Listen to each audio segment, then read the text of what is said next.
sometimes, and I don't want to, I want to say this, I don't want to over spiritualize. I sometimes think that this is a case of the pursuit of being God. And I know Mm. some of your, maybe a number of your listeners in your audience, viewers, that might say, well, don't go.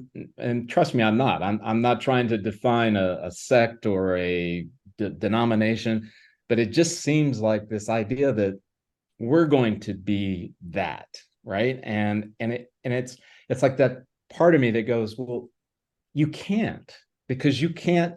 can't take situations and put that in front of me and put that in front of you and expect that we both are going to deliver the same response and outcome. Because Steve, I mean, let's look at the analogy of driving on a freeway. You're on the freeway a mile ahead of me. I get cut off, you get cut off. Steve, you might get angry as a hornet. Right. I might get as frightened as a deer. Yeah. So, and that's just two human beings on a freeway.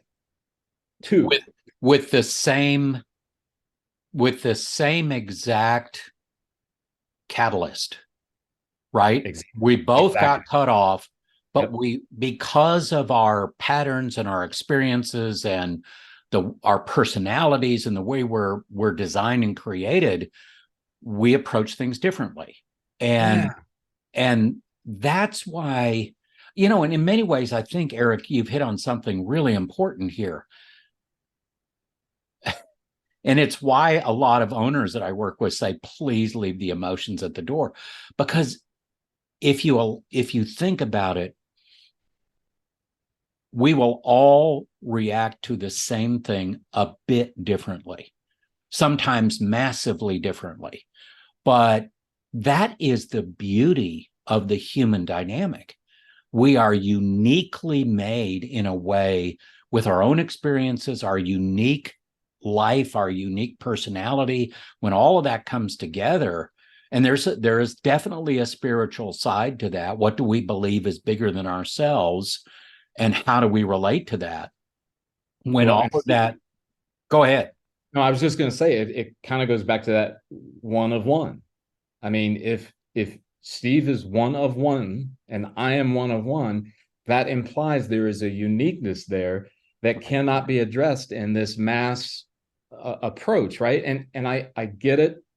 Organizations have different guardrails and processes, policies, and all the rest.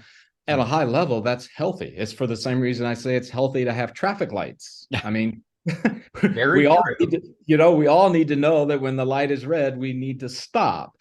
But I think when we start removing trying to remove the nuance out of each human being, I think that's trouble, because I don't, not only do I think it's dangerous, but I mean, I don't know how rich of a world it would be to live in if the nuance gets stomped out.